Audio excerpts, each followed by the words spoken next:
Hey, what's up, everybody? Coming to you live from Lido Village, Newport Beach, with the visiting Sean Herrero. What's up, brother? What's up, brother? Adventure lender. Make sure you guys are following this guy on Instagram. He is not only killing it personally, but he's killing it in business and how he builds his brand and you're building business based off of the brand you built. Yeah, and absolutely. Instagram would be your primary channel. Yes, absolutely. Instagram's like, that is purely personal branding. I don't look at it as lead generation or anything like that. It's the brand. Yeah. But it does help.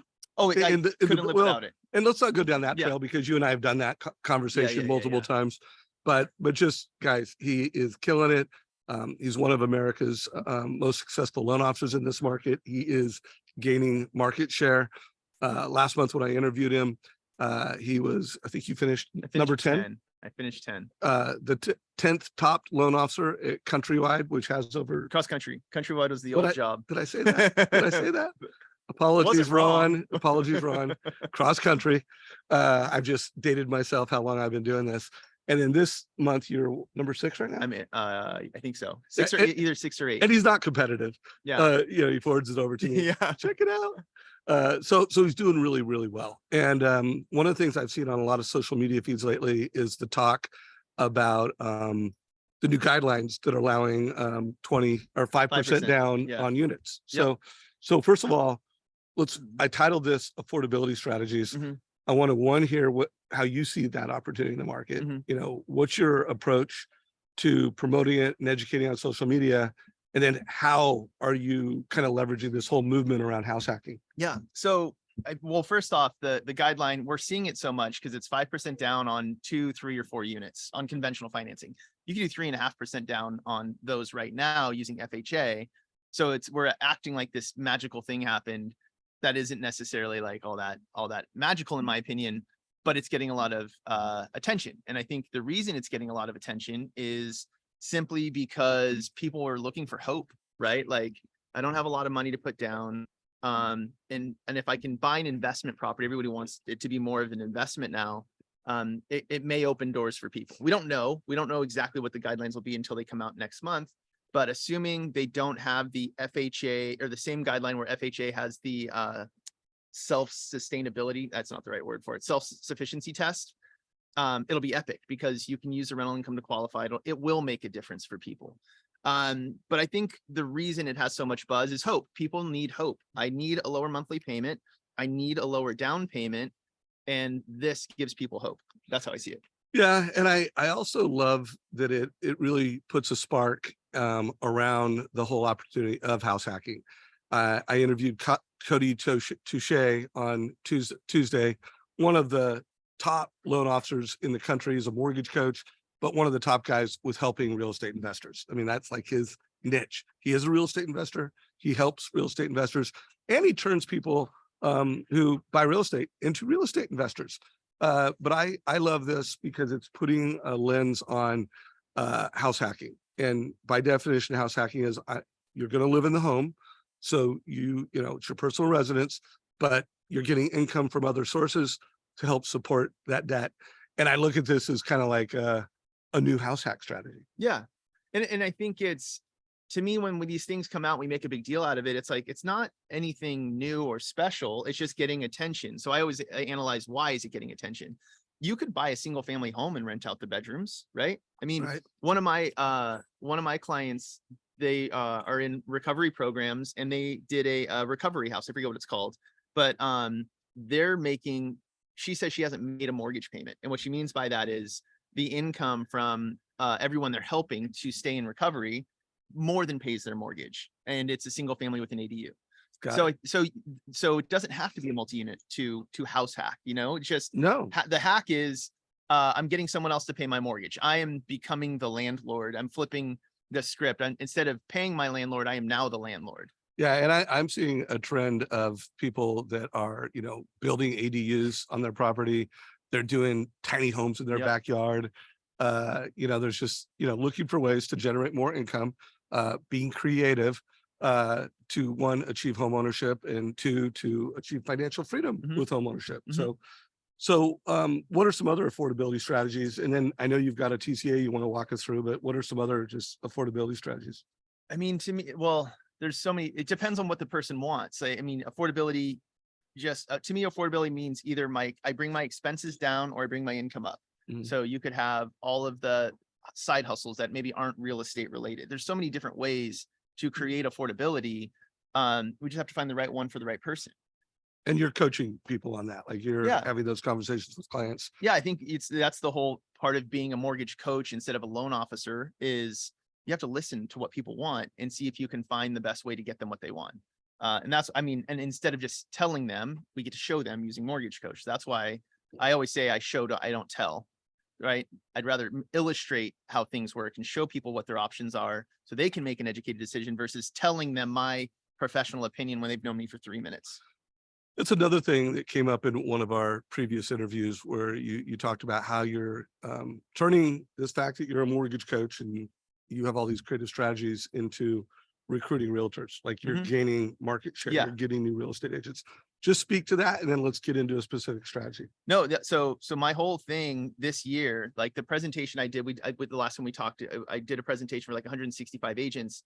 It was purely on, here's the most common objections you guys call me with or your clients are having. If I'm hearing it from the realtors I work with, that means other realtors I don't work with yet are probably having the same problems. So I just present solutions to the most common objections people have. And then they can decide if it's right or not. But the realtors absolutely love it because it's always send me those slides. And all the slides are Mortgage Coach. Send me that. And that's what we want, right? We want people to want things from us. Yeah, and just a reminder, watch that interview on how Sean presented to 165 realtors. I truly believe the way he used Mortgage Coach is not only delivering an incredible educational experience at the event, but now you have delivered, this tool in the education process. It's like, hey, refer someone to me and I will use this. So you're going to get more referrals, you're going to get more leads when you actually use, a total cost analysis within the teaching experience. So what strategy you want to teach us? So I think what we're going to teach is really just a hack within Mortgage Coach that I've used to where I can show projected rental income to people that we were talking with another big Mortgage Coach user and he didn't know about it. So I think I'm going to show you how to do this, how you can illustrate rental income or offsets to people, but we'll do that using this new guideline change. Cool. Well, I'm going to have you log in before I share the screen. So why don't you put your username? Wait, we got to delete that. By the way, Sean and I, he's here for, it's okay if I say while you're in town, for his 20-year anniversary. And he's staying about 5 minutes from my house in Lido Village. And we went for I call it a walkabout, an adventure walkabout with the adventure lender at Crystal Cove. And now we're having a little coffee. Shout out to Hearst Coffee, killer place here in Lido. And this is kind of a cool little venue, right? Hang on, guys, we're almost there. And we're going to share the screen. My password. Right. Can we? Well, wait, I'll log in as me. Yeah. And that way you can show how to do this. Oh, I don't even have to show how to do it. I can just show where it's at. Yeah, I think it's pretty cool. Okay. Well, first of all, you have an actual total cost analysis here. Yep. Do you want to show that first or you want to show the hack first? Either one. Okay, well, I'm going to share my screen. both. You pick which one you want to do first. All right. Well, we'll do it from there. Boom. All right. So so this is actually better. So we're just going to kind of as if we're building a new TCA for someone. So new client, and obviously you guys know how to fill this stuff in, but basically if we just go down to product, We got to put something in there first. so I'll do HH house hack and then product. I'm not going to change the name, but if you go to monthly costs, you have this other tab that maybe you have or haven't seen. You can update this to say rental income, and then this is a positive figure because it's a monthly cost. Well, we want to make it a cost offset. So we just make it a negative number. So if I could rent a unit for $2,000, I just put in negative 2,000. And then when you go to your TCA, it's going to show that as an offset. So if your mortgage, taxes, insurance are 4,000, it's going to show 2,000. So we can go to that. And by the way, while we're on this, one more, when doing house hack strategies, sometimes what you'll find loan officers doing, like let's say there's positive income, you find a 3-bedroom house and renting out 2 bedrooms for like 1,200. well, 600 each, that's 1,200 in positive income. You could go and say, hey, $1,200 in positive income, and you could put that in here. And let's say you invested it with, T-bills at 4.6%, or you're earning 8%. You could put that in here, and then it will also show, that's another way to show a house hack strategy. Yeah. So if their concern isn't the monthly payment, and they're like, I don't mind the monthly payment, I'm fine, I just want to make money, I want to make my house make me money. And then you go, look, you can take it one step further and show the investment strategy behind it. Yeah. And this is, by the way, an example of a first-year loan officer that actually did one of these house hack strategies. And check it out, bottom right-hand corner, net worth in 5 years. You can see the equity growth, and then you can see the asset accumulation growth. So just heads up, 2 different ways to approach this. How did he get his testimonial on there? Oh, he's got a integration. We have an integration with experience.com. So I can do that? Or it's an Yeah, enterprise? Yeah, well, it has to be turned on to, yeah, I'm pretty Okay. sure at cross country you guys have that. All right. Sorry, sidebar. If you guys don't have that I think that's super powerful. If you're sending the analysis to someone, not only do you look like the coolest mortgage advisor on the planet, but then they get to see what other people think of you at the same time. Pretty sweet. Boom. So you do need to be an enterprise client. So all you loan officers, if your company does not have an enterprise relationship, introduce us to your managers.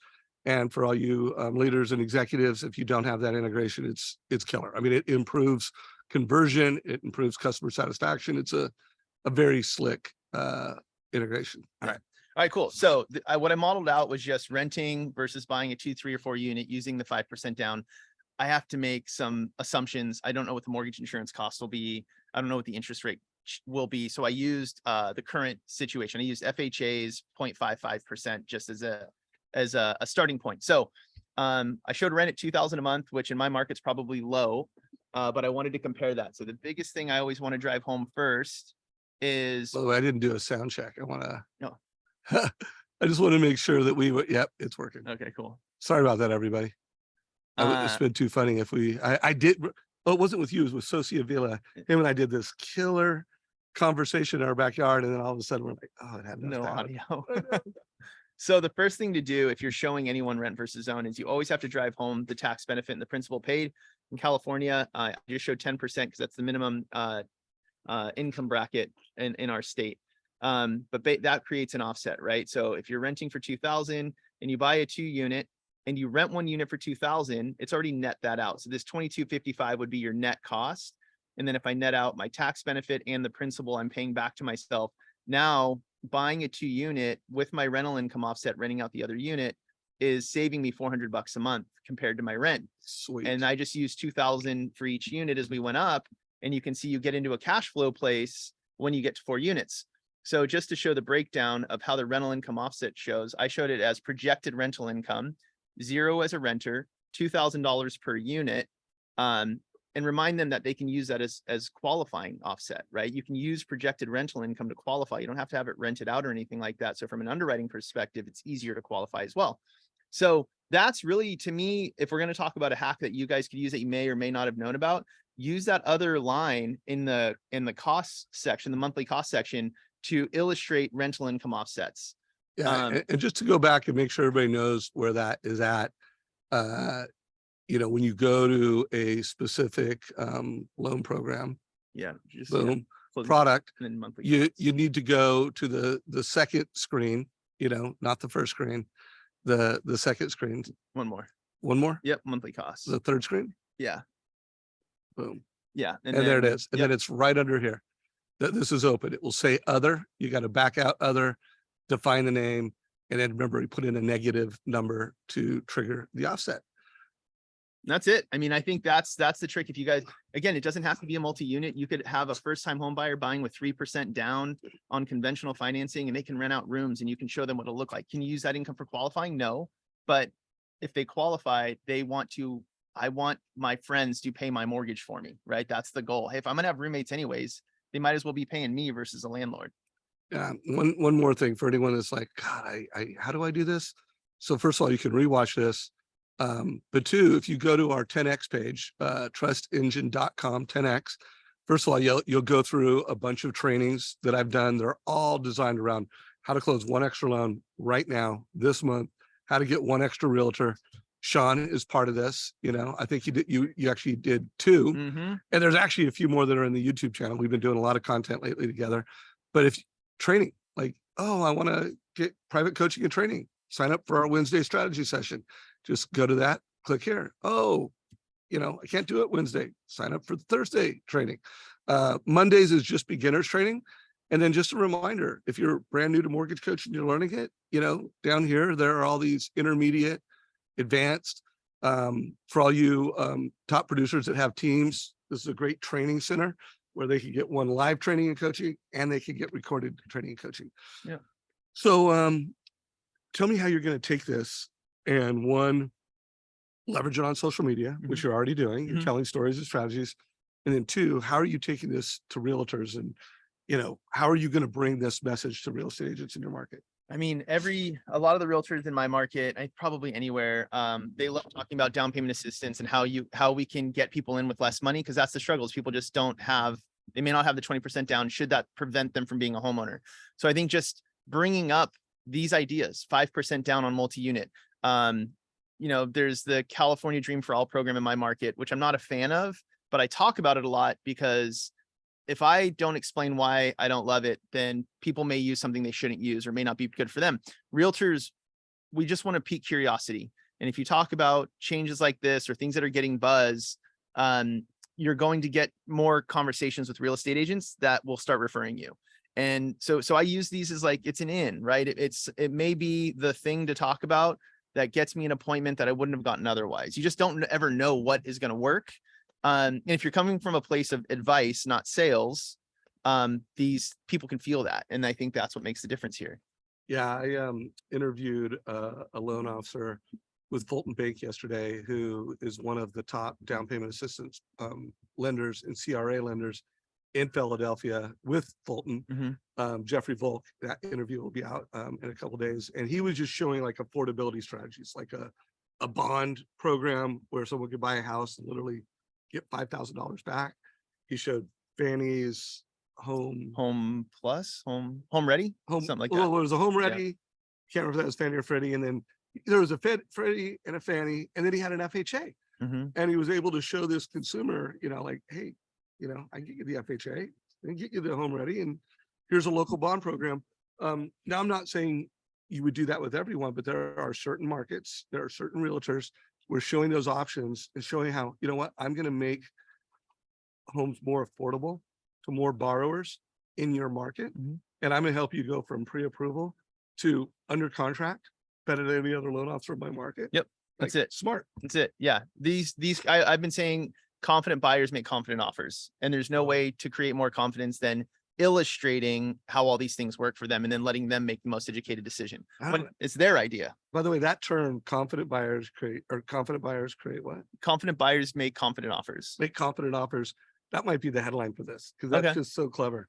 And you mentioned last time, how many days is it on average you go from pre-approval to under contract? Roughly 26. Like that's a So metric. 20 and 26. Yeah. But what's the market average in your market? I don't know if anybody measures More it. than that. Oh yeah, by far. Yeah. The reason, and that again, it's if you tell a real estate agent, if you guys aren't measuring that, I think it's a good thing to measure.